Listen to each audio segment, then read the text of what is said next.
A ver, entonces vamos a comenzar por Pocho, pero yo le había pedido, antes de que comience Pocho, a José, que lo conoce, que lo presente. José, ¿querés presentar un poquito a Pocho, por favor? Por supuesto, va a ser un gusto presentarlo a Pocho, a mi amigo Pocho.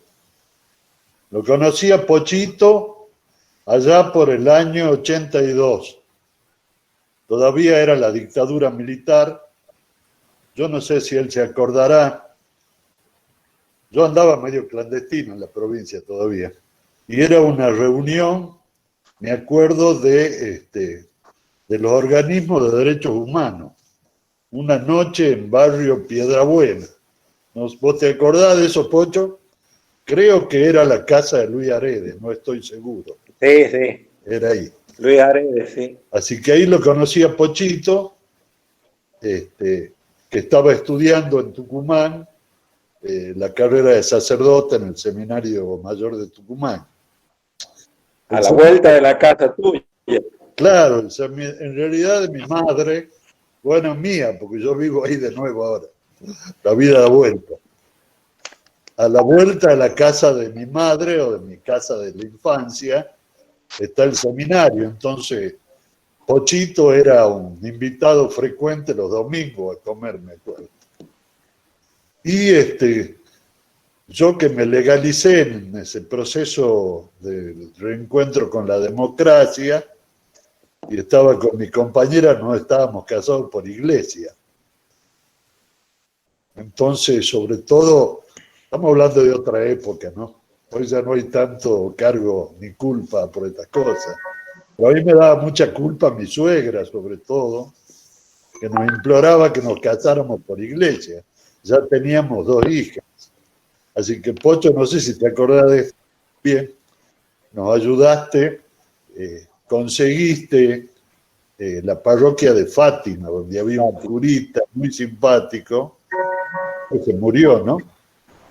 Sí, el padre Lalo Amate Pérez. Lalo Amate Pérez. Así que él fue el que nos casó.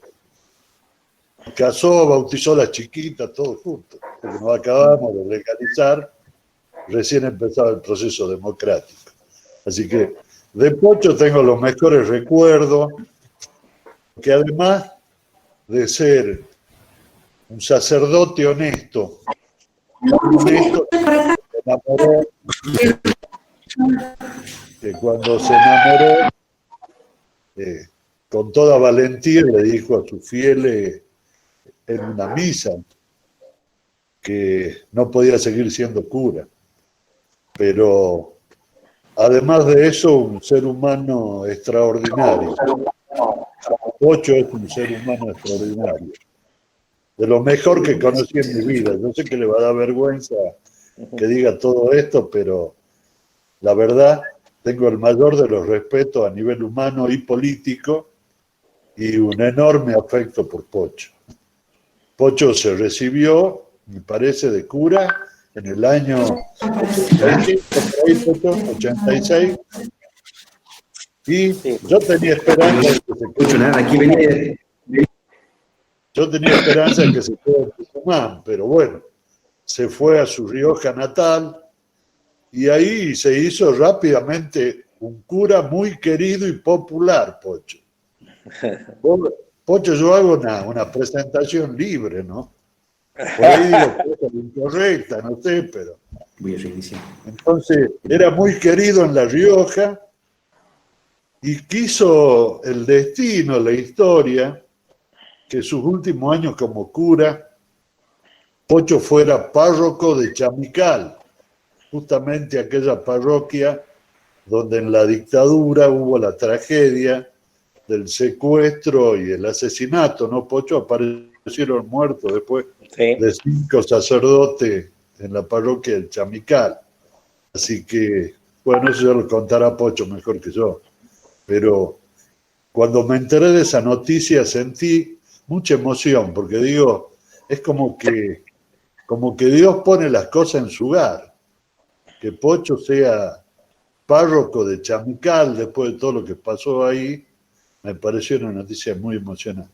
Así que bueno, yo la verdad le agradezco a Pocho, a Gustavo y a Raúl no sé bien si la iniciativa fue de los tres o de Fabiola, pero de quien haya sido, me congratulo, me parece que es una muy buena iniciativa.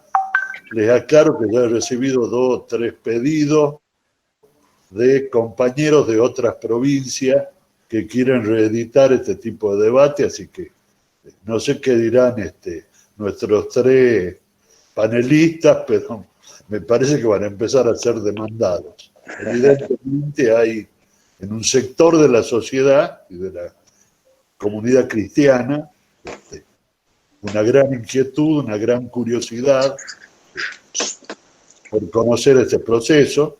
Y bueno, yo que la verdad, yo nací de mi compromiso cristiano.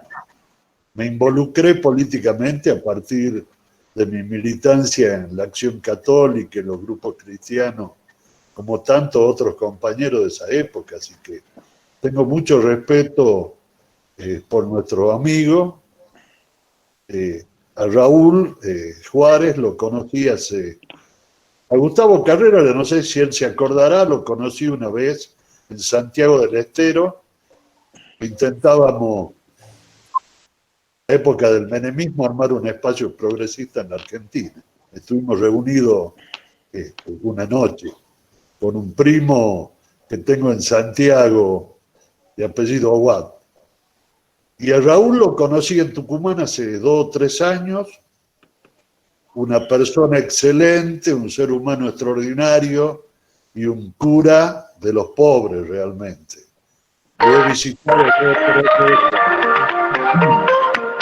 o 3 veces en su parroquia, y he visto el enorme vínculo que tiene con la gente, con la comunidad, con los jóvenes del lugar. Realmente un tipazo, y nosotros lo cuidamos mucho porque es el único cura progresista en función en toda la comarca, así que lo cuidamos como la más delicada orquídea, que ni se refríe, Raúl. Así que bueno, dicho esto, les mando un saludo a todos y estoy seguro de que vamos a vivir momentos muy interesantes cuando se desarrolle la reunión. Muchas gracias. Gracias a vos, José, muchas gracias. Bueno, muchísimas gracias también. Entonces, ya tengo resuelto el micrófono. Entonces vamos a hacer que comience Gustavo, no me acuerdo, y después 8 y después Raúl. ¿Hacemos así? Bien. Gustavo, entonces. Bueno, ante todo, quiero agradecer y felicitar al Frente Grande por esta excelente iniciativa que nos convoca en este momento de tratar este tema. Por la convocatoria que ha tenido, me parece que recibida como importante por gran parte de la sociedad. En segundo lugar, Fabiola me pidió que me presente, voy a ser muy escueto en la presentación. Soy miembro de la asociación Laudato Si, cuya presidencia la quiere el padre Álvaro, que está ahí presente con nosotros. Yo soy el vicepresidente y oficio normalmente como coordinador convoco a reuniones, coordino las reuniones y trabajamos muy activamente con un grupo de unas 30 personas, tratando de que sea lo más participativo posible. Voy a plantear la cuestión de, se me ha solicitado fe y política. Primero, tratando de enunciar simplemente, no me voy a poner a fundamentar demasiado, el carácter inescindible de la fe y de la política. O sea, fe y política son 2 aspectos de la vida humana que no se pueden disociar. Y en segundo lugar, voy a tratar de mostrar, reflexionar sobre cómo se ha vivido esta relación fe y política en América Latina. Bueno, en primer lugar, decir ¿qué es la fe? Normalmente, es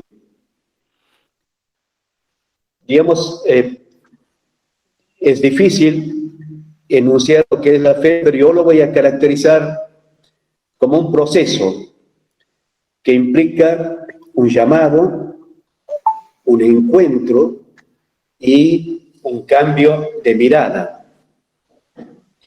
Cuando digo un llamado, me refiero a que las personas que tenemos la experiencia de la fe,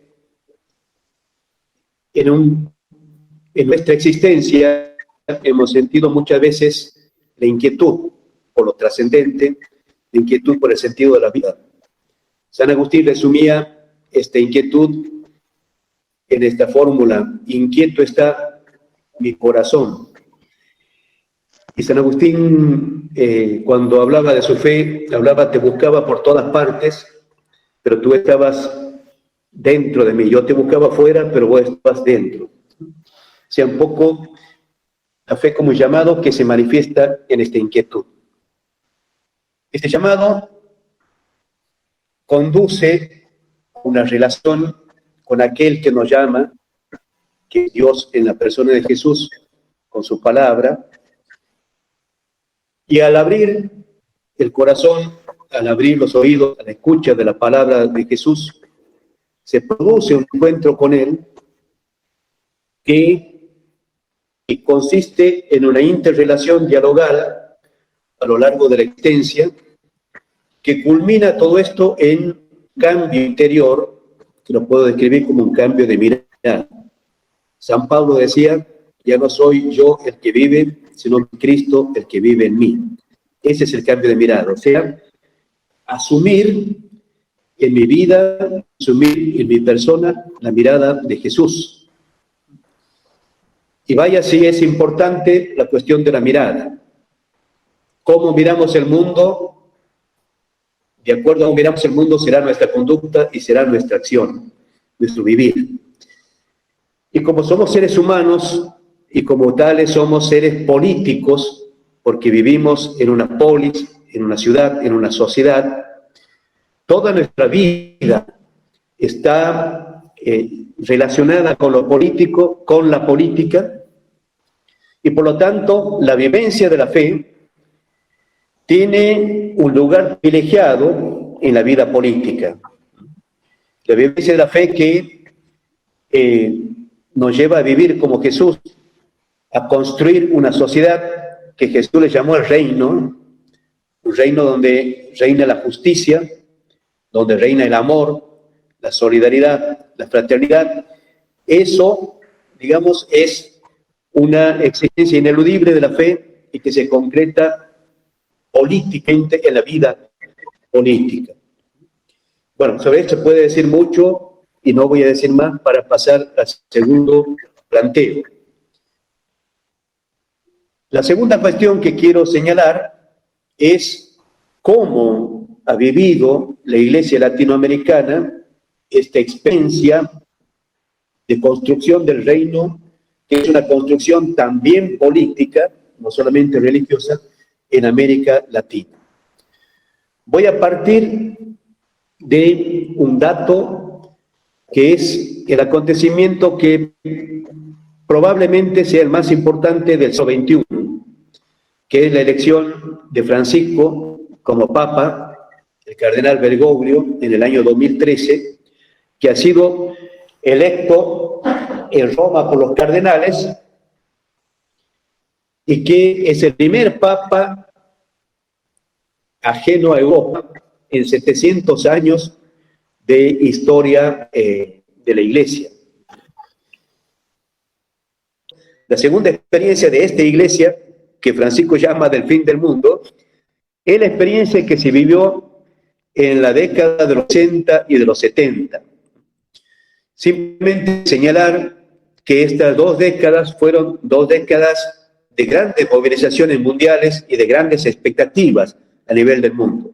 Se producían la descolonización de las últimas colonias europeas que quedaban, se producía También el Concilio Vaticano II, en el año 1962, emitía sus documentos. Se producía en América Latina la gran reunión del episcopado latinoamericano reunido en Medellín. Allí los obispos de Medellín parten de una afirmación tremenda para la época, de algunas afirmaciones tremendas que las quiero rescatar y que creo que fueron las que influyeron enormemente en la vida de la Iglesia de aquellos tiempos. En primer lugar, señalar que la situación de América Latina es una situación de tremendas inequidades. En América Latina, la mayoría de la población es pobre. Esta es la primera afirmación, y esta pobreza interpela profundamente a la Iglesia. La segunda afirmación, que me parece fuerte e importante de rescatar, los obispos dicen: hemos escuchado el clamor de miles de personas que están pidiendo a alguien que los libere. Se escucha por todas partes un fuerte clamor pidiendo a alguien que los libere, ¿no? Esta afirmación tiene que ver con el capítulo 3 del libro del Éxodo, en donde Dios se le manifiesta a Moisés como aquel Dios que no es un ser abstracto, no es un ser metafísico, digamos, no es el ipsu esse per se subsistens, sino que es un Dios personal, ¿no?, que le dice a Moisés: estoy escuchando el clamor de mi pueblo y vengo aquí a acompañarlo para liberarlo, ¿no?, para que se liberen. En el mismo sentido hablan los obispos de Medellín diciendo: estamos como obispos para escuchar el clamor de los pobres que solicitan, que piden, que gritan por su libertad, y para acompañarlos en este proceso de liberación. De alguna manera, estas palabras de los obispos estaban dando impulso a una perspectiva latinoamericana naciente, que era la teología de la liberación, y que plantea la función de la vida cristiana como una función eminentemente comprometida con el destino de los pobres, de los marginados de la sociedad. En una sociedad cristiana no puede existir los desequilibrios, no puede haber gente que no pueda realizar su vida, no puede haber gente sin pan, no puede haber gente sin techo, no puede haber gente sin trabajo, ¿no? Por eso la tarea de la teología de la liberación y de la filosofía de la liberación va a ser acompañar al pueblo reflexivamente en su proceso de lucha por la liberación. Esta perspectiva se concretó en América Latina, y estoy hablando ya solamente de la segunda perspectiva que mencioné recién, la perspectiva crítica del sistema, y no a la primera que mostré en el descubrimiento de América, de los que bendicen las espadas. Hoy serían los que bendicen las armas de los Estados Unidos, hoy serían los que bendicen los grandes capitales. Quiero hablar de la perspectiva crítica de los cristianos que se comprometieron con la liberación en la década del 70, ¿no? Surgieron muchísimos movimientos cristianos que se comprometieron con el proceso liberador. Me refiero a cristianos como Don Leer Cámara, como Proaño, como los sacerdotes para el tercer mundo, y como también los cristianos que hicieron una opción por un proceso revolucionario, como Camilo Torres, por ejemplo. Bueno, esto es una cuestión de una efervescencia muy grande en América Latina, liberadora, y de una lucha muy grande, liberadora, que también llegó a nuestro país. En nuestro país se concretó fundamentalmente en los sacerdotes por el tercer mundo, que tuvieron una importante presencia en Tucumán, en Buenos Aires y en otras regiones del país. Estos sacerdotes por el tercer mundo también plantearon la necesidad de una liberación social y política, pero muchos de ellos, o la mayoría de ellos, apostaron al peronismo como partido político que tendría y tiene las herramientas necesarias para producir esta liberación. Y el peronismo, porque es un partido eminentemente popular, ¿no? con apoyo de la sociedad, del pueblo. Y no hay proceso liberador si no es con la participación del pueblo. Bien, este sería el segundo momento de la Iglesia latinoamericana, que se va a transformar en una experiencia riquísima que a fines de la década del 90, algunos teólogos, como Enrique Dussel, van a plantear el hecho de que lo que antes era un problema latinoamericano, hoy es un problema mundial, ¿no? Enrique Dussel va a decir, si antes en la década del 70 nosotros hablamos de la necesidad de una ética de la liberación, hoy, en los fines de los 90, fíjense ustedes la inteligencia y la valentía de Dussel, en los fines de los 90, en plena etapa neoliberal, Dussel va a decir, hoy la ética de la liberación es una necesidad para toda la humanidad, porque toda la humanidad hoy está, digamos, apremiada por dos grandes obstáculos que el capitalismo no ha podido resolver. Estos dos grandes obstáculos son, o estos dos grandes callejones sin salida que no tienen solución en el capitalismo, son la enorme cantidad de pobres que existen en el mundo. Y en esto, recordemos las cifras, hay una representación del mapa de la riqueza y de la pobreza que se llama la copa de champán. Y esta copa de champán, que es una representación de la totalidad de la población mundial, dividida en 5 segmentos iguales, esta copa de champán expresa que el punto de la población más rica accede a más del 93-94% de las riquezas en el mundo. Esto es una cuestión absolutamente escandalosa.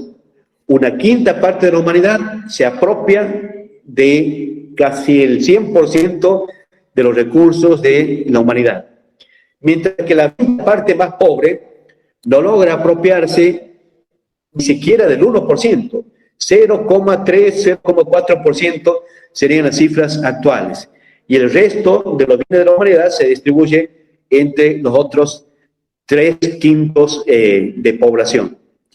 Este es el primer escándalo. El segundo escándalo que señala Dussel, Ética para la Liberación en la era de la globalización y de la exclusión, es el escándalo de la destrucción del medio ambiente. Dussel no trabaja en este tema, no trabaja demasiado, aunque sí tiene muchos textos sobre este tema, pero no en la ética de la liberación, esto de la liberación del medio ambiente.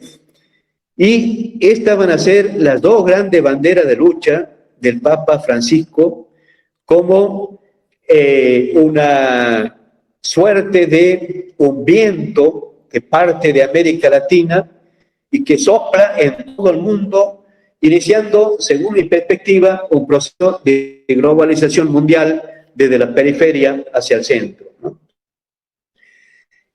Francisco ha emitido una cantidad enorme de discursos y de documentos, pero quiero destacar el documento Laudato Si y los documentos emitidos por el Sínodo de Amazonia y finalmente por Querida Amazonia, que es la devolución de Francisco a los padres sinodales, concluido el Sínodo de Amazonia, y esto ha sido en el año 2019.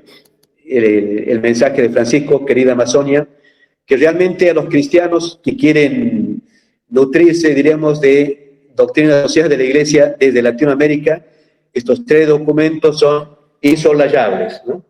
¿Qué es lo que plantea Francisco?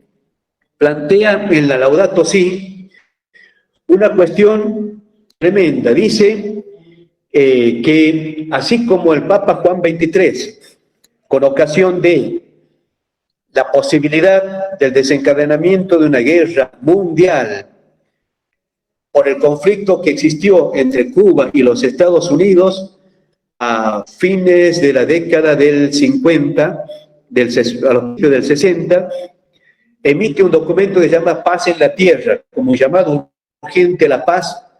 Así él, Francisco, ante el tremendo desfasaje y desastre que está viviendo la humanidad por la destrucción medioambiental, ¿no? O lo que llamaríamos la catástrofe ambiental, que se ha manifestado en una cantidad de catástrofes climáticas como los tsunamis, los terremotos, las heladas prolongadas, los grandes calores en regiones donde no existían, derretimiento de glaciares, extinción de fauna silvestre, destrucción del subsuelo de la Tierra, ¿no? Y que tiene la amenaza del pronunciamiento del calentamiento global, y esto afecta a los más pobres de nuestra sociedad. Francisco sostiene que no hay un solo grito, hay dos gritos. El grito de la tierra, que clama porque está siendo maltratada, y el grito de los pobres, ¿no? Que son los más afectados por las catástrofes que se producen en la tierra. Entonces Francisco dice, la ecología y la tarea, diríamos, política del siglo XXI es escuchar estos dos gritos y darle respuesta a estos dos gritos, ¿no? Y entonces Francisco se propone y nos propone que tratemos de estudiar cuáles son las raíces humanas de estas dos crisis. Y él dice, las raíces están en el corazón humano. ¿Y en qué consiste lo que Francisco percibe lo mismo que se viene percibiendo de hace mucho tiempo por las grandes inteligencias del mundo, ¿no? En primer lugar, percibe una sociedad organizada antropocéntricamente, lo que él llama el antropocentrismo moderno, el antropocentrismo occidental, en donde el ser humano se siente dueño y señor de todo lo que existe a su alrededor. Y esto que existe a su alrededor comienza siendo la naturaleza, las montañas, el subsuelo, el petróleo, los árboles, los animales, y todo esto al servicio del señor humano. O sea, esto al servicio del bienestar de un ser humano que, por otra parte, no solamente se considera centro del mundo, sino se considera centro del mundo en cuanto a individuo, ¿no?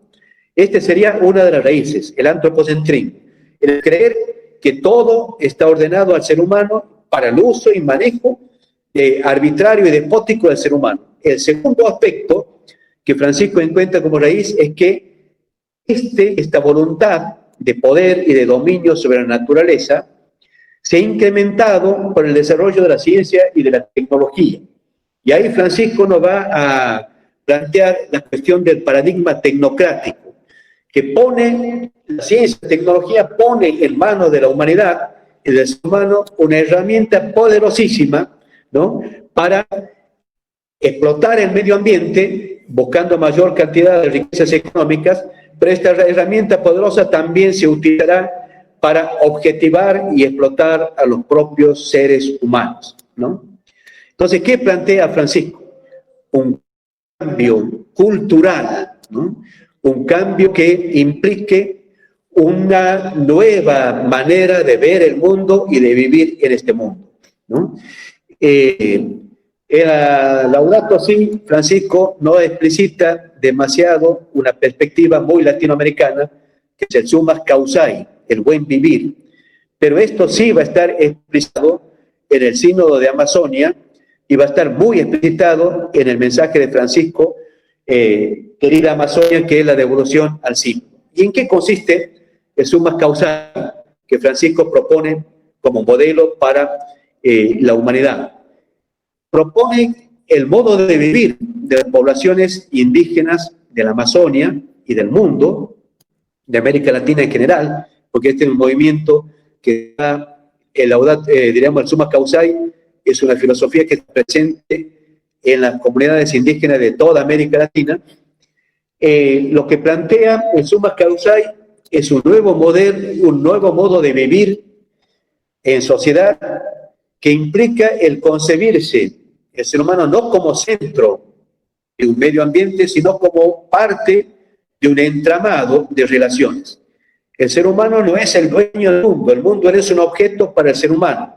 El ser humano es parte de un entramado de relaciones cósmicas dentro del cual él tiene que cumplir una función. El ser humano está conectado con la tierra, está conectado con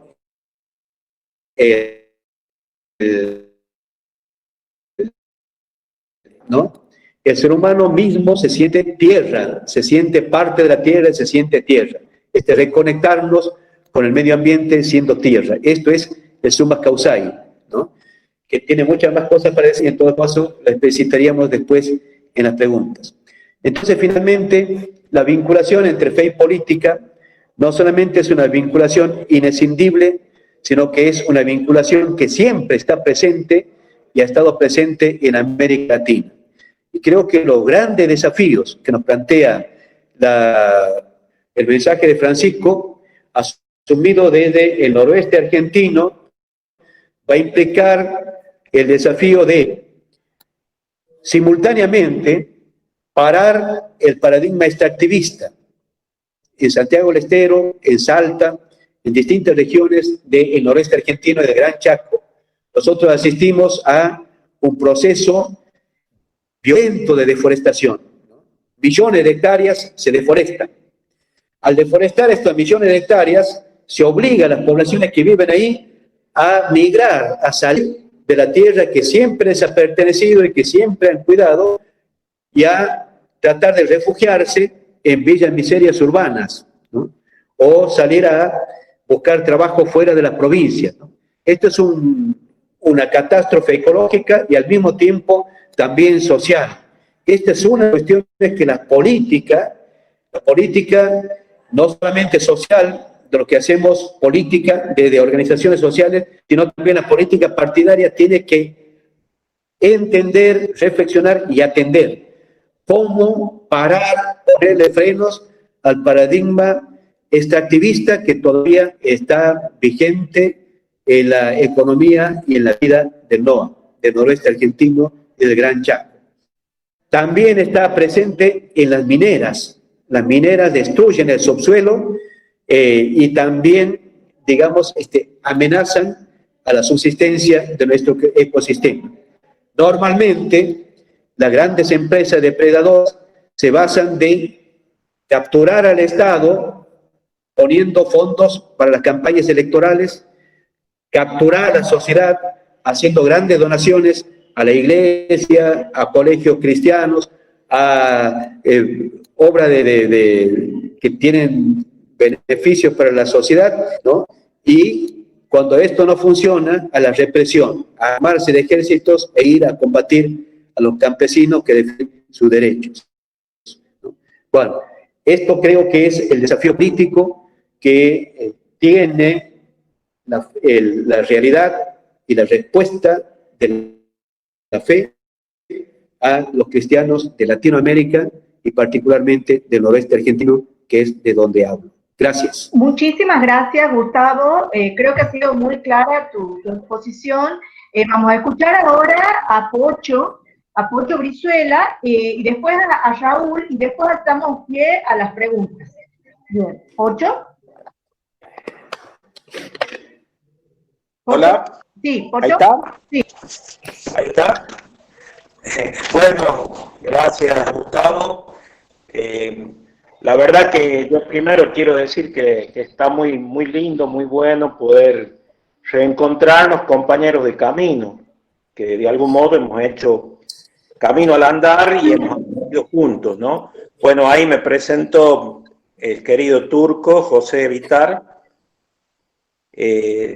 Los recuerdo patente que en el 82 él todavía estaba en la clandestinidad, había vuelto creo que de Bolivia, de un exilio cercano, pero como todo exilio doloroso, y iba al seminario a tomar mate con su compañero.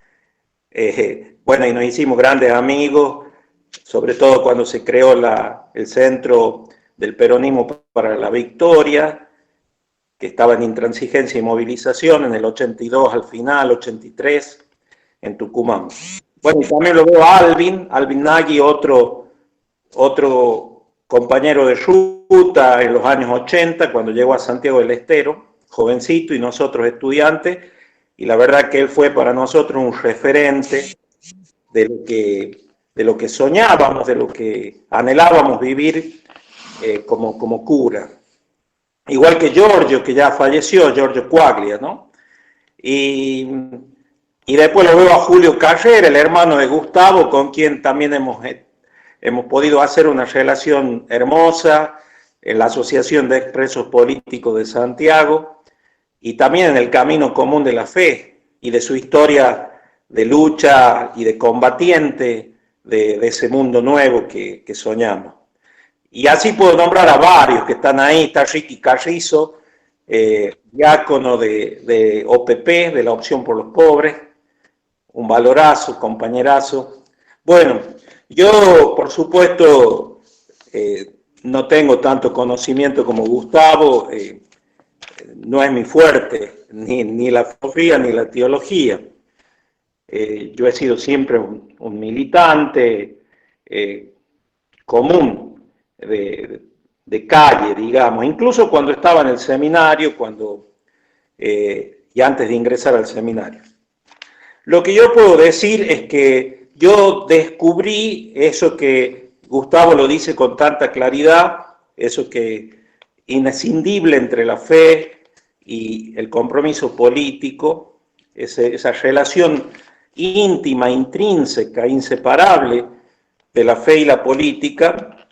Yo lo aprendí viendo en el testimonio de una pastoral, de una iglesia con rostro de pueblo, que era la iglesia de Angelelli.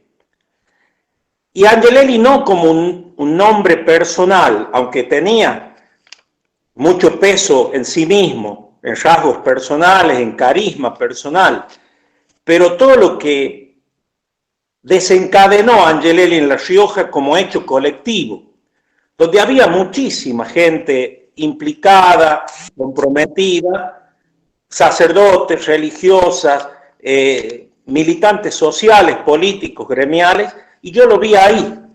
Ahí vi que la fe va de la mano con el compromiso revolucionario, con el compromiso político para cambiar las estructuras y para construir el ideal del mundo mejor, que en términos de fe es el reino de Dios. Y ir haciéndolo desde acá. Además, porque hay una clara convocatoria del propio Jesucristo, ¿no? No todo el que dice Señor, Señor es digno de mí, sino el que escucha la palabra, escucha el mensaje, escucha el contenido y lo hace vida. Entonces, esta relación que, no sé por qué motivos históricos, también políticos, de intereses políticos, ese divorcio entre la fe y la vida, yo lo he podido plasmar desde mi adolescencia como una unidad y como un camino testimonial de gente concreta, de carne y hueso, que estaba a mi alrededor, incluidos mis padres, mi familia. Y yo en esto quiero tomar algunas cosas de Angelelli y de todo lo que él generó, incluso antes de venir a La Rioja. Estaba viendo que en el año 64, ya obispo Angelelli había participado de alguna de las sesiones del concilio y volvía a Córdoba. Y en Córdoba se produce un batifondo muy, muy interesante de un grupo de curas que, al calor de Angelelli, que los acompañaba, que los estimulaba, bueno, fueron siendo punta de lanza de planteos muy cuestionadores y muy duros para la jerarquía que estaba asociada al poder conservador de Córdoba. Y concretamente a los ricos, ¿no?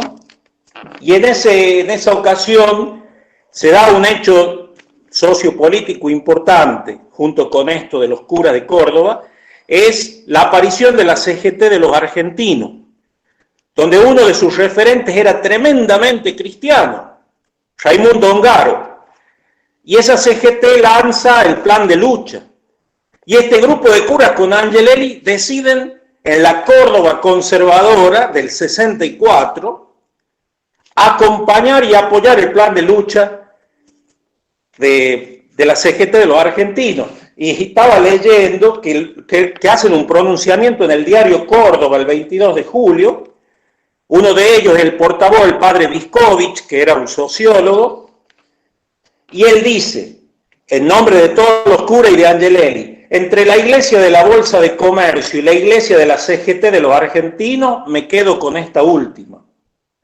Los cristianos hemos vivido 2 siglos haciendo de idiotas útiles del capitalismo liberal. Nadie puede negar que existe una iglesia de los ricos opuesta a una iglesia de los pobres. Yo creo que eso es fundamental. La iglesia y la fe y el evangelio no pueden ser neutrales. Eso que se dicen algunos, no, porque soy apolítico, porque no me meto en nada, quiere decir que está jugando por algún lado.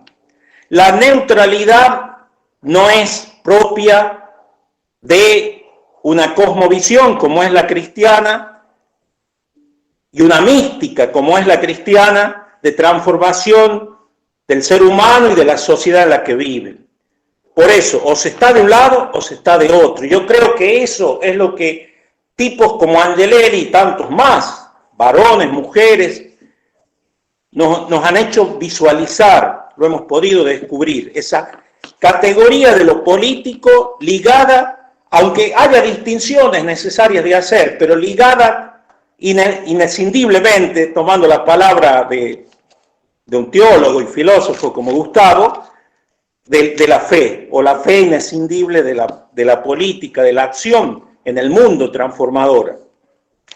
Y yo quiero también recordar cómo había documentos que también iban de algún modo reflejando esto, porque en mi caso yo aprendí a vivir la fe y la política unidas de la mano, interactuándose mutuamente, enriqueciéndose mutuamente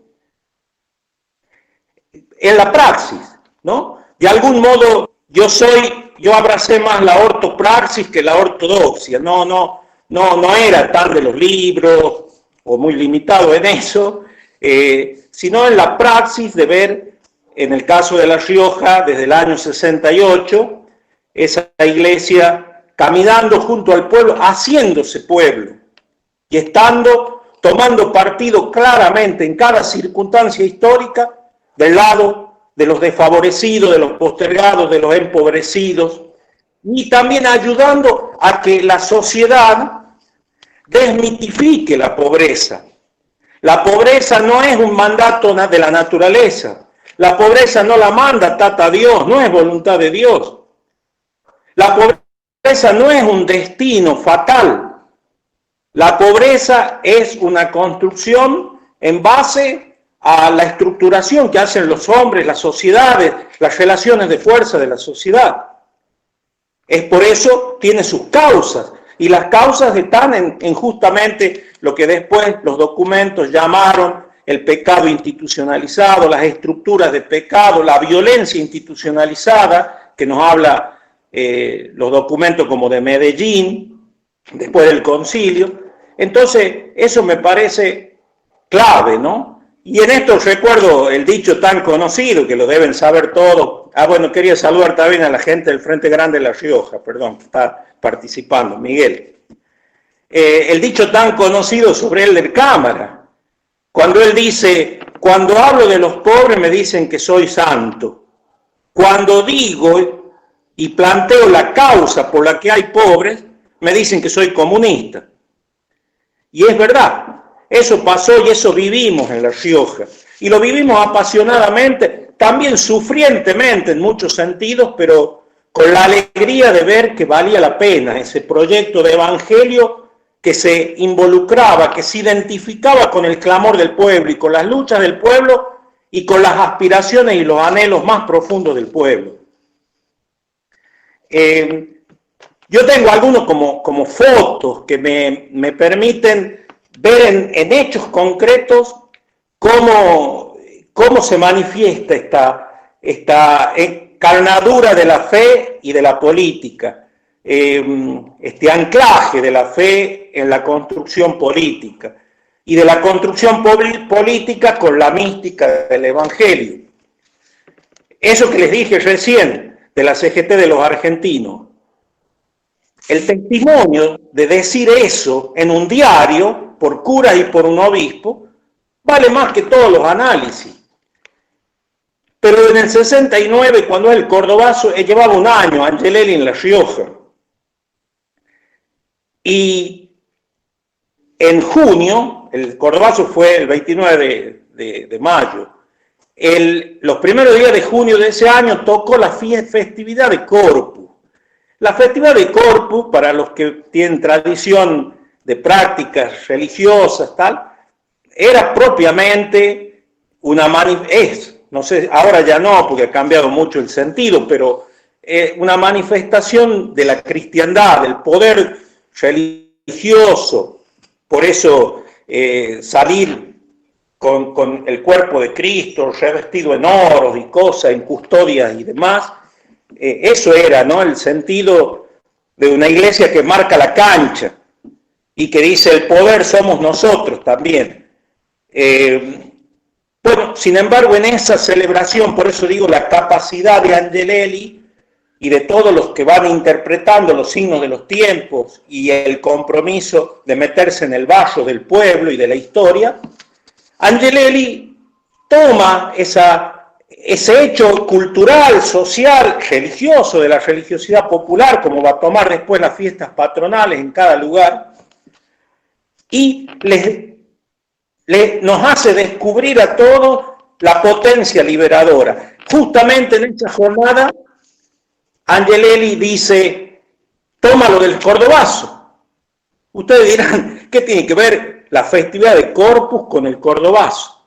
Bueno, porque el cuerpo de Cristo es el cuerpo que es capaz de jugarse la vida, entregar el cuerpo, entregarse totalmente a un proyecto de comunión, de sociedad. Y entonces dicen, en esa homilía, en medio de la plaza de La Rioja, dice Angelelli, hoy el cuerpo de Cristo es lo que está pasando en Córdoba, es lo que nos indican los trabajadores en Córdoba. Porque en las llamas de la destrucción no hay que ver lo negativo y la destrucción, sino hay que ver la rebeldía de un pueblo que se rebela contra la injusticia. Y esto es lo que hay que escuchar. Díganme si no es genial. Una lectura de un acontecimiento histórico, pero también que se relee, se resignifica, se hace visible, presente hoy, en un hecho del pasado lejano, como es el proceso a Jesús, su condena, su muerte y su resurrección. Bueno, eso en el año 69, en junio, en La Rioja. En el año 72, en La Rioja, ya venía Angelelli, que hablaba, por ejemplo, los documentos, se juntaba con los curas y hablaban del éxodo, de las causas del éxodo, de lo que dijo recién, de todo este capitalismo extractivista. Mientras exista capitalismo, el extractivismo va a ser difícil de sacarlo. Bueno, y él hablaba de cómo la destrucción de los llanos de La Rioja por la tala indiscriminada y cómo la gente se moría de hambre, las enfermedades congénitas que asolaban a la población. Más de la mitad de los riojanos se iba a Buenos Aires o al sur, como pasaba en Santiago del Estero también. Y todos esos documentos que nos abrían los ojos. Y en el año 72 sucede también un hecho contundente en la sociedad riojana y también en nosotros jóvenes, yo era todavía un adolescente, que es la detención de 2 sacerdotes en el régimen de Lanusse, año 72. Lo detienen a 2 curas jóvenes que estaban junto con Angelelli, que hacían lo que inspiraba a Angelelli, la pastoral del concilio, la pastoral de Medellín, todo lo que se hablaba, todo ese compromiso de ayudar a abrir los ojos, a ser profetas en este tiempo, a descubrir los signos de los tiempos y descubrir que las revoluciones están embarazadas de vida, de llamados de vida. Y entonces lo detienen a 2 curitas que estaban acompañando a jóvenes que militaban, muchos de ellos, en el lucha y vuelve de la juventud peronista, y que los acompañaban también desde la fe. alentando toda esa búsqueda y todo ese compromiso. Y lo detienen. Antonio Gil se llamaba uno, vive todavía, era irlandés, y después al otro, Henry Praulini, un santafesino del Movimiento para el Tercer Mundo, que había venido a La Rioja, llegó a La Rioja como tantos otros, corrido por los obispos, por los jerarcas que no podían aceptar ni tolerar que los sacerdotes asumieran la causa del pueblo y estuvieran junto al pueblo. Y lo detienen, y miren, yo cuando lo leo, entre que me emociona y por otro lado, digo, qué coraje de Angelelli y de ese colectivo que lo acompañaba a él. Celebra la misa porque estaban presos los curas a 5 cuadras de la catedral, ahí estaba la sede de la Policía Federal, donde los tenían presos.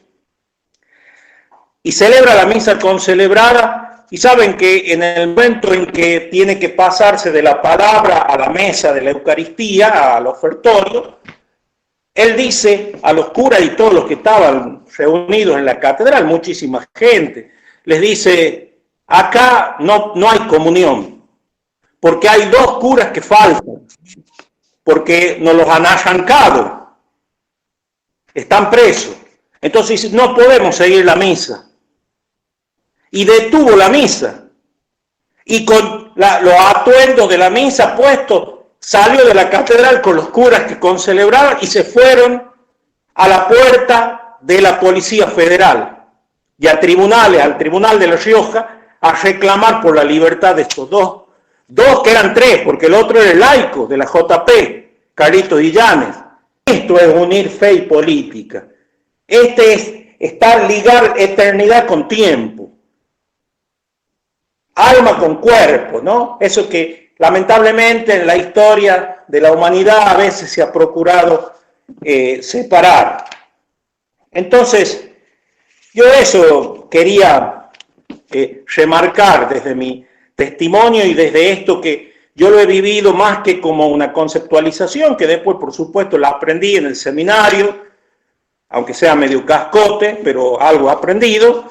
Pero sobre todo a mí me ha enseñado a entender la fe y la política como algo que se puede distinguir, pero que siempre tiene que ir de la mano, y que tiene que ir de la mano desde un lugar no neutral, porque la neutralidad es vaciar el Evangelio y es vaciar la política. El Evangelio y la política tienen que ser vistos, leídos, interpretados desde un lugar. Y ese lugar para América Latina, y creo que ahora con el Papa Francisco para la Iglesia Universal, es el pobre, es como creo que lo dice Leonardo Boff, ¿no? En el seno de María Dios se hace hombre, y en el taller de José Dios se hace clase, la clase proletaria, trabajadora, y ese es el lugar de la lectura liberadora, que para mí es la única que se conecta con el origen, porque ese es el lugar que tomó Jesús, tomó partido por los excluidos, por los oprimidos, por los que no podían entrar a la ciudad, por los endemoniados, por los leprosos, por los mal vistos, por los que no eran parte de la estructura de dominación y de poder. Y desde ellos anunció esa vida. Y yo creo que ese es el camino. Y por eso, además, creo que la política, lo dice la Populorum Progressio, me parece, que la evangelización es pasar de condiciones menos humanas a más humanas. ¿Y qué es la política? Sino humanizar. Y humanización y evangelización van de la mano.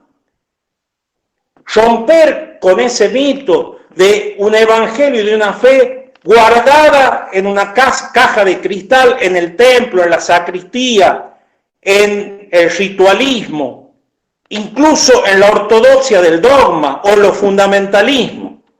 Salir de eso y ser la iglesia que hoy nos dice el Papa Francisco, o el evangelio que hoy nos dice el Papa Francisco, en salida. La iglesia en salida, la iglesia que sale a los límites existenciales, a donde se lucha por la vida, donde se lucha por el agua, donde se lucha por los bosques, donde se lucha por la fraternidad, donde se lucha para sobrevivir, donde se lucha para dignificarse, para conseguir más derechos. Entonces eso va siempre junto. Y yo con esto termino y disculpen si me extendí mucho, lo aprendí no de un ser humano individual, sino de un proyecto de evangelio encarnado en un nombre, Angelelli, pero que era muchos nombres y que siguen siendo muchos nombres. Hoy son los que luchan por el ambiente, por la ecología, por la equidad de género, por la perspectiva de género, los que hoy luchan por los pueblos originarios, por la tierra para todos, por los campesinos, por los trabajadores, por la dignidad de los movimientos sociales y de los trabajadores de la economía popular, en fin, por tantos colectivos, las disidencias sexuales, son todos esos nombres.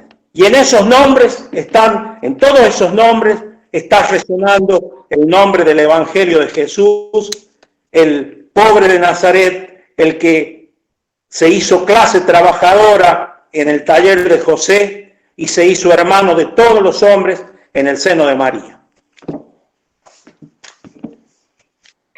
Muchísimas gracias, Pocho. La verdad, un testimonio re valioso. Agradezco y tenemos varios comentarios también que te agradecen acá. Bueno, impresionantes estas memorias y reflexiones, Pocho. Gracias por compartirnos. Un lujo este encuentro, dice Luchi Noli.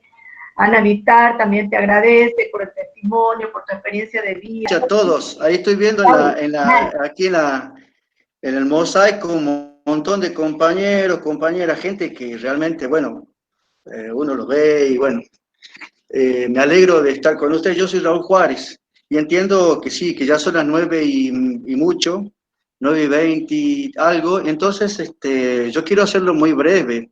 Además, porque respeto, hay gente que es de México, hay gente que es de España, por ejemplo, ellos están a la 1 de la mañana, 2 de la mañana, no sé qué hora estará, Juan Carlos, no sé qué hora estará. Entonces, yo quería ser muy breve y me voy a subir mucho, digamos, voy a montarme en muchas de las cosas que han dicho los chicos acá, los compañeros, ¿no? Para mí es un gran honor estar al lado de Pocho y de Gustavo, ¿no? Históricos, y yo le voy a decir una cosa. Cuando hablamos con Gustavo hace unos días, empezaron a salir nombres de personas, de curas, que laburaron un montón y que estuvieron muy comprometidos en el movimiento de sacerdotes o de curas para el tercer mundo. Quiero decir esto muy importante porque esos nombres se han borrado. El mismo Pocho los acaba de mencionar, ¿no?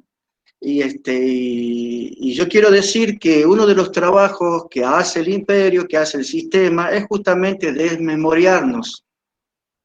O sea, quitarnos la memoria y recordar que justamente el cristianismo es mantener en la memoria a un judío rebelde que supo vencer, enfrentar todo lo que significó el imperio de aquel momento. Y bueno, también con eso, venciendo, a nosotros nos mantiene hoy en esta lucha, en esta tarea. Por eso mismo yo quería empezar de esta manera, ¿no? Decir eso, ¿no? A ver, ¿quién de los que estamos acá presentes se acuerda de alguno de esos curas? No hay nada, no hay historia. Por eso es que quizá algún partido que ganó en Argentina el periodo pasado quiso sacar todos los héroes que simbolizan un poco la lucha y pone animalitos, que me encanta, ¿no? Son bellos los bichos, pero bueno, si al menos hubieran puesto animales que están siendo extinguidos por causa de, bueno, todos los poderes económicos que están trabajando malamente la tierra. Entonces yo lo primero que me surgen tres elementos así rapidito. Primero el tema de fe y política, segundo el tema de la opción preferencial por los pobres, y tercero, bueno, justamente el tema de la esperanza. ¿Por qué yo digo esto? Porque se puede hablar millones de cosas. Y lo primero que yo diría sobre fe y política, yo empezaría con un chiste, ¿no? Como dice un amigo mío que, bueno, muchos de ustedes les comparto sus escritos, a veces me toca traducir al castellano un poquito, y bueno. El Fray Beto dice, no sé si estará presente, también yo creo que no sé, estaba invitado, él dice que quería, pero veremos cómo están los horarios. Él es dominico, entonces ya estarán durmiendo los monjes ahí, los religiosos. Bueno, entonces él dice así, ¿de qué murió Jesús? Murió en una camita, murió, no sé, rezando el rosario, murió chocado por un camello en la calle de Jerusalén. No, murió en una cruz y ajusticiado de esa manera como un preso político. Es decir, nosotros somos seguidores de un fulano que murió, al menos en lo inmediato, por causas políticas. Es decir, cuando digo lo inmediato, sí, lo acusó un frente político, segundo lo acusó, ¿cómo se dice? El frente religioso, que también tenía un lineamiento político determinado, y político partidario, no solo es político así general, por el bien de la comunidad, sino partidario, o sea, en funciones de la toma del poder o de mantener el poder, el status quo de determinadas personas o grupos que oprimían al resto de su pueblo. Eso era lo peor. Entonces, fe y política siempre hubo un lazo. No es de ahora, no es cuando unos curas pensaron, bueno, allá por la década aquella de más de mitad del siglo pasado, porque hay que hablar constantemente, estamos refiriendo al siglo pasado, más allá de aquellos cristianos que empezaron a cuestionarse y decir, bueno, cristianos para el socialismo, cristianos y socialismo, no, fue siempre. Lutero comenzó toda su tarea revolucionaria dentro de la propia iglesia de aquella época, después de unos movimientos de campesinos alemanes que cuestionaban, eran deudos, digamos, era el sistema feudal y por lo tanto cuestionaban todo el sistema ese, incluso a la fe. Entonces, en nombre de la fe también se los apaleó, como le pasó a Jesús. Entonces yo le decía que en nombre de la fe fue atacado Jesús y bueno, desde el principio hubo política o ya desde antes de Jesús. Se dice que Dios está en la fundación del pueblo de Israel, eso es un acto muy político. Es un acto muy político. Y así sucesivamente que los liberó de los egipcios también es un acto político.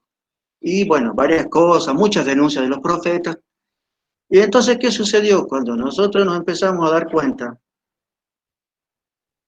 que nosotros estábamos escorados de un lado, que la iglesia oficial, ¿no? Porque iglesia también la viejita, iglesia también el fulano que está, qué sé yo, en este momento en un hospital, haciendo ninguna terapia para un enfermo de COVID, porque no hay terapia, no hay cura, no hay cómo. Entonces, ese también es iglesia. Bueno, la iglesia oficial, los curas, los obispos, los cardenales y los papas, sí tenían una política determinada y que estaba escorada, estaba inclinada hacia un sector, el sector poderoso, y que eso iba en perjuicio de los pobres. Entonces, cuando empezamos a justamente cuestionarnos de todo esto, es que justamente los pobres se convirtieron en una clave para poder reinterpretar primero nuestra acción. Che, ¿qué estamos haciendo? La praxis que se dice, ¿no? Lo dice el marxismo y después lo hemos tomado mucho en la teología de la liberación, como decía el Bocho, la ortopraxis, la praxis justa, la praxis verdadera. Bueno. Entonces, ¿qué sucede? Ahí, al empezar a laburar de esa manera, nos empezamos a cuestionar nuestra fe. Y no es que dejamos y abandonamos nuestra fe en el amor de Dios, sino que nos dimos cuenta que había cosas que eran chala, que eran cosas superficiales, y había cosas que eran profundas y que teníamos que rescatar. Así como acabamos de recordar, el sistema nos hizo olvidar y la propia iglesia se encargó de hacernos olvidar a los curas y algunos que murieron en el propio Tucumán, y Tucumán es una iglesia ahora súper conservadora, como si fuera que siempre fue así, y no fue así. Entonces, del mismo modo, el mismo sistema se encarga de hacernos olvidar a este Jesús. ¿Y qué fue lo que nos hizo cambiar el chip? Justamente el hecho de empezar a cuestionarnos de qué lado estamos, y por eso es que surgió lo que ya mentamos varias veces, ¿no? El mismo Pocho, bueno, Gustavo, la opción preferencia por los pobres, que todo más o menos la sabemos. ¿Por qué yo recalco esto?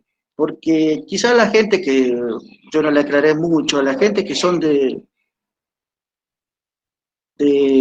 otros países, yo vi un compa mexicano, vi también gente de Brasil, vi también gente de, bueno, España, y yo les digo, el Frente Grande no es ningún movimiento de iglesia, sino que es un movimiento político, es un espacio político, y que, bueno, como espacio político tiene en sí el deseo, la convicción de tener que tomar por vía democrática el poder para poder hacer lo mejor para justamente los pobres. Y es rarísimo que a Pocho, que a mí, que a Gustavo nos convoquen del Frente Grande. O sea, no es rarísimo, es así, es normal. No nos va a convocar la iglesia, ni siquiera de Francisco. Entonces, primera cosa, eso, fe y política existió siempre.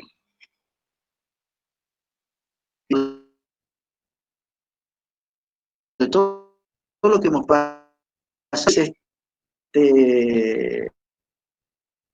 no ha sido fácil para ninguno de nosotros.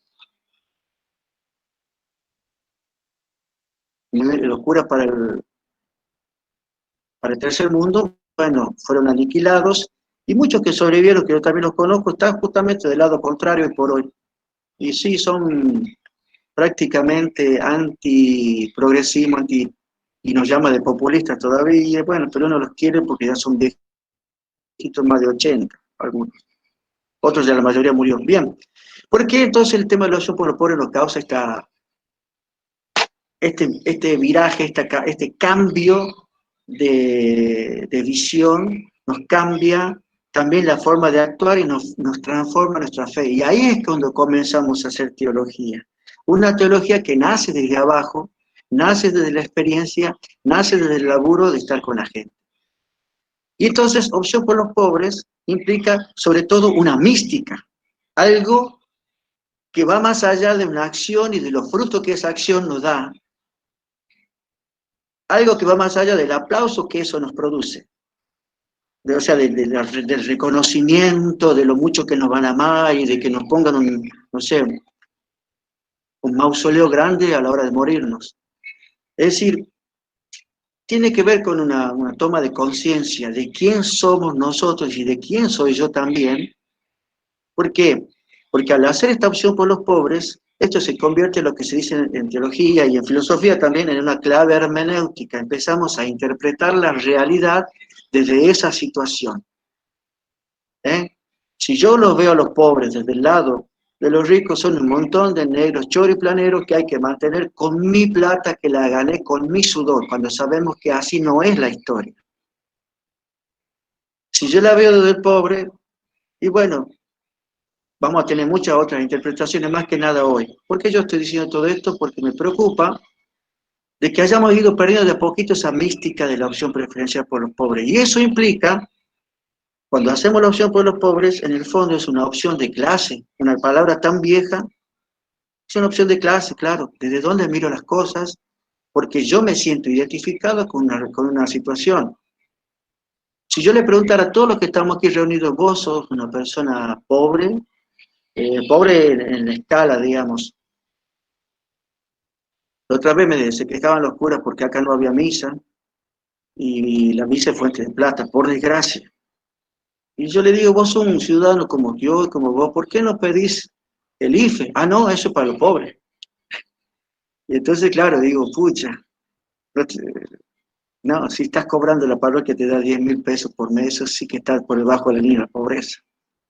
Entonces, ¿qué quiero decir? Nosotros nos hemos ido desclasando, y eso pasa mucho en la política. Nos alejamos de la base y ya no queremos volver, ya nos identificamos, razonamos de una manera, pero el corazón va por otro lado, y eso afecta a nuestra mística.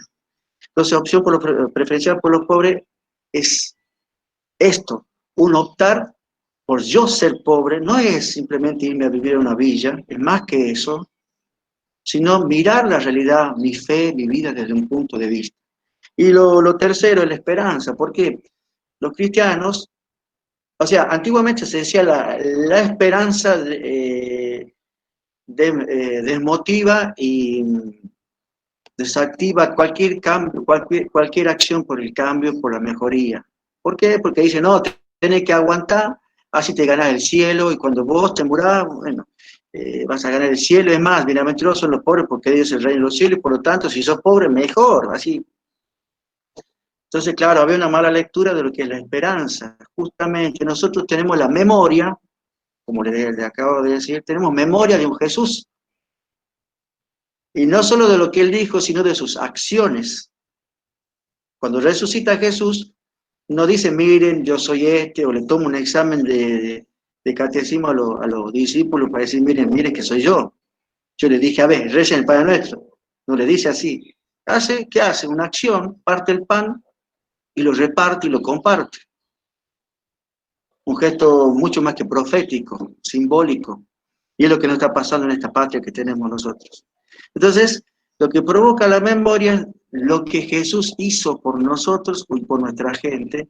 Eso nosotros también le llamamos, es una memoria, de hecho, subversiva, porque subvierte todo lo que acaba de mencionar Pocho, por ejemplo. Y hoy por hoy estos pobres son toda esta gente así. Bueno, ¿cuántos millones de argentinos o de la gente del mundo que está fuera del sistema, los ninguneados, los nadies, los descartables, los descartados, los que no tienen techo, los que andan cruzando en barquitos de mala muerte el Mediterráneo con un sueño de un paraíso de primer mundo, y así sucesivamente? Entonces, la esperanza es lo que a nosotros nos mantiene vivos, porque yo sé que Jesús luchó por eso. Primero, memoria del subversivo me hace mirar el futuro. Loco, si Él nos ha prometido algo mejor, yo sigo esperando ese reino, como nos decía también Gustavo, ¿no? Ese reinado de Dios, ese reino. Sí, ahora sí, volví. Entonces okay. Nosotros somos jodidos los cristianos por esta razón, porque nosotros siempre vamos a tener esa esperanza de algo mejor, y no nos pueden convencer fácilmente. Por eso hablaba justamente de Casaldáliga, que lo acaban de nombrar, también lo citaron aquí, y dice, bueno, yo tengo esta bendita teimosía, que significa terquedad, una palabra así, ¿no? Tengo esta terquedad, somos tercos. Y además dice él, nosotros los cristianos, cuando nos criticaban y se nos reían porque había caído el muro de Berlín y había fracasado el experimento ruso y toda la historia, como si fuera que la teología de la liberación estaba dependiendo de eso, ¿no? De esa concretez, de esa concretización política. Nosotros decíamos, y él lo decía, no, Dios no ha muerto y los pobres siguen existiendo. Pase lo que pase, acá seguimos en esta opción por los pobres. Y por eso, bueno, en mi caso yo milito en este espacio que más o menos me identifico, ¿no? Que es el Frente Grande, y también milito en muchas cosas en la iglesia. Y bueno, quería compartir este momento de experiencia, y me llama muchísimo la atención que hayamos juntado un montón de personas en este espacio, en esta charla justamente. Así que muchísimas gracias. Buenas noches. Tudo bem? Sou Silvana, de São Paulo, del Grande ABC, e quero cumprimentá-los por esse debate muito importante. Aqui, para nós, estamos em uma caminhada larga. Raúl passou por aqui um tempo e somos de la zona obrera. Então, estamos com o PT, com Lula, com o movimento sindical, y los cristianos ahí en todo eso, ¿no? Hoy menos en la iglesia, porque la cosa está caminando un poquito para atrás, y más en la política. Pero hemos caminado mucho aquí, incluso en eso de que la iglesia oficial reconozca y tenga en el episcopado, na secretaría, que trata eso a nivel nacional. Pero quería aprovechar, por favor, que Pocho, yo lo acompaño un poco porque tengo amigos también en La Rioja. Y con Raúl siempre estamos conversando, entonces más o menos conozco ya el panorama y la visión de Raúl. Pero quería oír de Pocho, porque aquí ustedes están hablando solo de la Iglesia Católica. Pero me parece que fe y política no es solo Iglesia Católica. Hay una gama de creyentes. Por ejemplo, aquí trabajamos mucho con santería, ¿no? Que es la matriz africana, ahora los episcopales en Brasil están dominando, incluso el gobierno. ¿Cómo es eso? Ahí para, por ejemplo, en la trayectoria de Pocho, habló bastante, tiene historia. ¿Cómo es eso de los otros segmentos de creyentes en la política y la fe? Gracias. ¿Pocho? ¿Pocho? Sí. ¿Qué tal? Bueno, acá yo creo que hay, digamos, historia, identidad religiosa. El lugar que yo vivo, digamos, es fuertemente católico todavía, pero además tenemos, sí, los grupos religiosos vinculados, por ejemplo, al metodismo, al anglicanismo.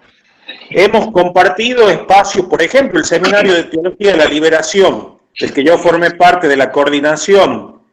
Bueno, la gran mayoría que estaba allí conmigo eran muchos pastores metodistas, por supuesto que comulgábamos en esta visión de la praxis liberadora, de la teología de la liberación, de acompañar los procesos populares de nuestro pueblo y identificarnos con ellos, y encontrar y descubrir al Dios liberador y al Dios de la vida en ese camino que hace nuestro pueblo. Eso. Pero hay otras que son todos estos grupos pentecostales de una matriz más americana, que también hacen una unión de, como dijo Raúl, de fe y política, pero bueno, que sabemos que con su manera de pensar un poco fundamentalista, lo que hacen es bendecir los procesos de la antipolítica, los procesos como el de Bolsonaro que viven ustedes, o renegar de la política como mala palabra, pero hacer política para los poderosos, para mantener el status quo. Eso es así, hay también. Y en ese sentido tenemos una tensión creo que está básicamente entendida si la religión la vivimos desde el lugar hermenéutico de los pobres y de su lucha y de sus anhelos y de sus búsquedas, o la religión la leemos desde el mantenimiento del orden establecido, que normalmente estas religiones de corte americana, pentecostales, tienen esa tendencia, ¿no? No digo no se puede generalizar, porque también hay grupos que trabajan desde lo popular, pastores que sabemos que están, por ejemplo, en las problemáticas de la juventud, de la adicción, que están haciendo mucho bien, que también tienen una interpretación de la organización política de corte popular, de movimientos populares. Bueno, también, ahí me pone Silvana, los pueblos originarios son mucho más fuertes en la zona de Tucumán, de Jujuy, de Salta, desde Catamarca es mucho más fuerte que en La Rioja. En La Rioja la colonización ha hecho un genocidio tremendo y no dejó casi nada de pueblos originarios. Pero yo conozco del trabajo que hacen también de articulación con las cosmovisiones y la religiosidad de los pueblos originarios, que es muy valiosa, justamente para la categoría política del ambientalismo, del no al extractivismo, de una matriz productiva distinta, donde la madre tierra, somos tierra, no solamente estamos en la tierra, sino que somos tierra, y la tierra nos cobija, esa idea de no ser señores de la tierra que planteó con tanta claridad el compañero Gustavo. Es lo que te puedo decir. Es decir, que no todo es lo mismo, que en todos lados se cuecen habas y que en todos los grupos religiosos hay tensiones y hay dos maneras de concebir básicamente una contradicción que los atraviesa. O estás junto al pueblo, sus luchas, su búsqueda, su liberación, la integración de la tierra, el techo, el trabajo, el cosmos, lo holístico, o estás en la depredación, en el extractivismo, en el capitalismo, en el mantenimiento de las estructuras de desigualdad y de injusticia. está así la cosa, creo. Muchas gracias, Pocho. Yo quería darle la palabra que se anotó a Gonzalo Ituarte. Gonzalo, ¿estás? Sí. Bien. Muy brevemente, soy fraile dominico mexicano. A los 18 años viví el 68 en México. La mayoría de ustedes eran más jóvenes en aquel tiempo. Me da mucho gusto ver gente joven aquí. Y me tocó la bendición de trabajar en Chiapas, en el mundo de los indígenas, bajo la guía de Monseñor Samuel Ruiz, del Tatic Samuel Ruiz, amigo de Angelelli, de todos los obispos imaginables de la generación del concilio. Y fue un obispo que duró 40 años al frente de la diócesis, implementando el concilio. Él, donde puso su firma, puso su convicción. Muchos obispos firmaron y no cumplieron. Y tuve la bendición de aprender a amar a Dios en tierra de indios, siendo originario de la Ciudad de México, clase mediero. Al acercarme a esa realidad, por fortuna, por bendición de Dios, me fui transformado. Yo encontré ahí que, como decía Bartolomé de las Casas, los indios se mueren antes de tiempo. Y eso me impactó, no esa frase, sino esa realidad. Entrar en contacto con ese mundo tan absolutamente rico y extraordinario de aquel tiempo, en donde las comunidades indígenas mexicanas, mayas, no son como los amazónicos, son más bien como en el Perú, los andinos, en cuanto a comunidades organizadas, mucho más desarrolladas, y naturalmente me fui absorbido por estos pueblos y me puse en medio de ellos, aprendí a mirar la realidad desde ellos, junto con ellos, y uno de los grandes méritos de esta iglesia es que luchó definitivamente por lograr que el pueblo fuera el sujeto de su historia, que los pueblos indios fueran el sujeto de la historia. Y entonces los que no somos indios, los que no somos pobres, porque bueno, yo le hice la lucha para ser pobre, pero acabé convenciéndome que soy algo así como un burgués de izquierda, que pongo al servicio de los pobres, al servicio de los indios, mi conocimiento, mis relaciones, mi institución, que es la Orden de Predicadores. Entonces, para mí fue una bendición esta realidad y ver cómo el concilio animó a la Iglesia de América Latina en aquella época a una efervescencia que surgía del pueblo. Sí había quienes leían esa historia, nuestros teólogos como Leonardo Boff, o a mí me tocó ser alumno de Enrique Dussel, y además yo le discutí eso de la opción por los pobres. ¿Cómo que eso es excluyente?, decía yo. Y después entendí que ese es el lugar incluyente por excelencia, ¿no? Pero en fin, fue una gran bendición, y lo es para mí en este momento escuchar las voces que se han expresado aquí y en los comentarios, porque se ve que esta relación fe y política nos apela y es significativa hoy en día para América Latina, para nosotras, para nosotros, y hay camino que recorrer en un mundo muy adverso, en un sistema que genera en las nuevas generaciones en muchos países una perspectiva bastante diferente, digamos, de la que alimentó a la Iglesia de los Pobres, pero que tiene también grandes aspiraciones y grandes impulsos. Y bueno, es una historia muy compleja la que hemos vivido, pero yo encontré mi libertad y mi aprendizaje y se me deshizo mi Dios y se reconstruyó mi Dios desde el encuentro con los pueblos indios.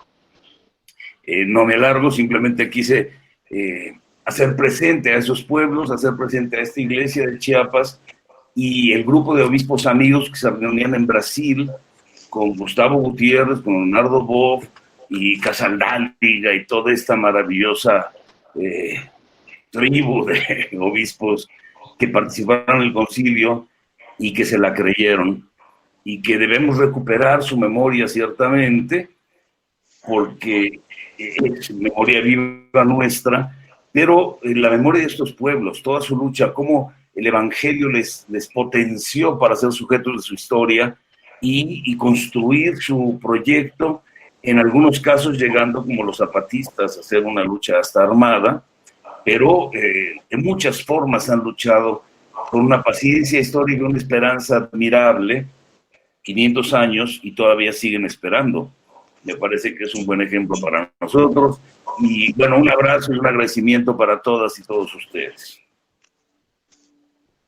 Muchas gracias, Gonzalo, muchísimas gracias. Y me parece re valiosa la presencia de Silvana, de Gonzalo, porque es como, también yo siento que a través de este tema uno siente como retomar el latinoamericanismo, ¿no?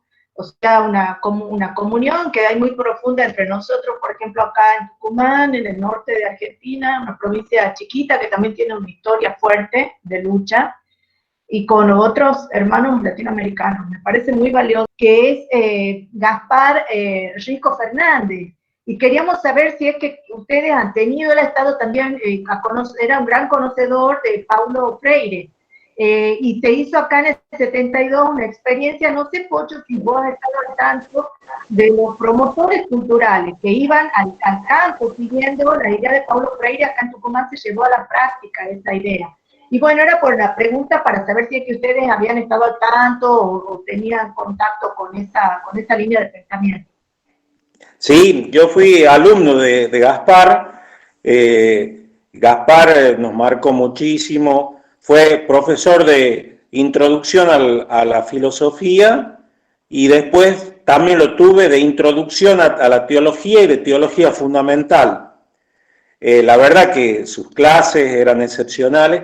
Y después yo compartí con él, bueno, vos hablas del Noa cultural, el concepto de Noa cultural, el núcleo ético mítico que hablaba él, que abarca a toda esta región y que se manifiesta también en proyectos sociales, políticos, y que él trató de unificar en la década del 70.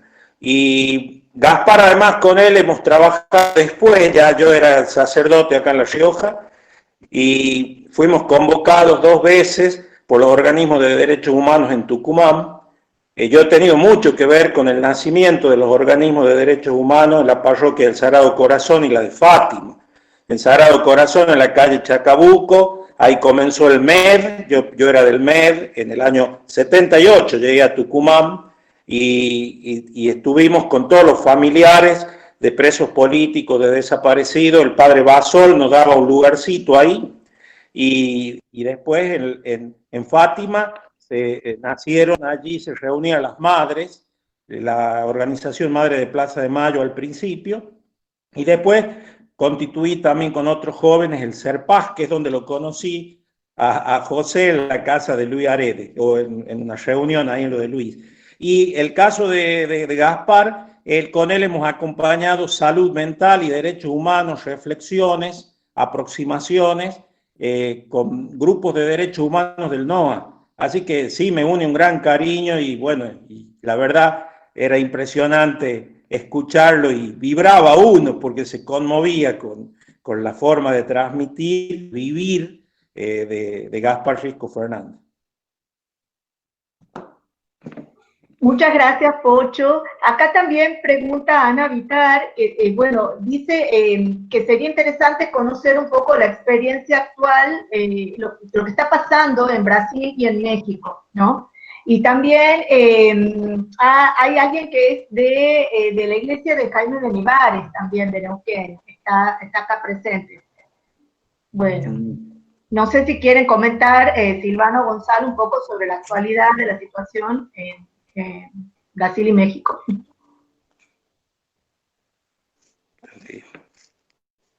Está con micrófonos silenciados.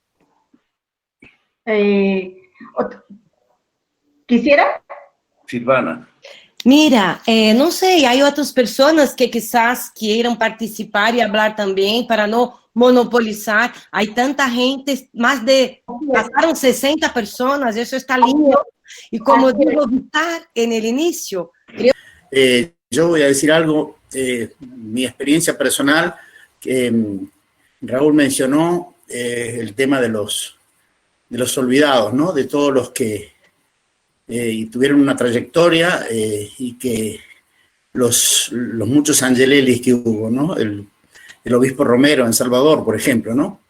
Y yo quiero recordar a 3 compañeros que tuvieron mucho que ver con el inicio de mi militancia allá por los 70 en Buenos Aires. Carlos María Ferraris, un cura rosarino que tuvo mucho que ver con mi militancia, el padre Nelo, el padre Fernández Naves, los 3 no están, ¿no?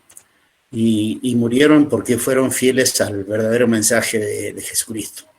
Y cuando digo el verdadero mensaje de Jesucristo, justamente quiero recordar un poco lo que se dijo acá, particularmente lo que mencionó también Silvana, que este es un mundo en el que hemos abandonado los viejos mitos, ¿no? Los mitos fundacionales de la condición humana, ¿no? Y los hemos reemplazado por un mito que no lo menciona nadie como mito, como Dios, pero en realidad es el Dios que la mayor parte de la humanidad le rinde pleitesía, que es el Dios dinero, ¿no? Es el Dios afán de lucro. Entonces, y el problema grave que tenemos es que como ese es un verdadero realmente antimito, porque los mitos tienden a preservar a la condición humana, tienden a preservar, a unir al hombre con el planeta. Y ese mito destruye el planeta y también destruye al hombre. Y puede llegar a poner en juego la mera supervivencia de la condición humana y del planeta. Realmente es así. Entonces necesitamos recuperar mitos fundacionales. Y yo creo que el mensaje de Jesucristo es uno de los grandes mitos fundacionales. Y sobre todo frente a los que están distorsionando ese mito. Y estoy pensando en esos grupos de ¿cómo se llama?, de pastores que son pagados por el imperio y que le dan una opción a los pobres. Pero la opción que le dan a los pobres es la opción de someterse al opresor, no de liberarse de la opresión.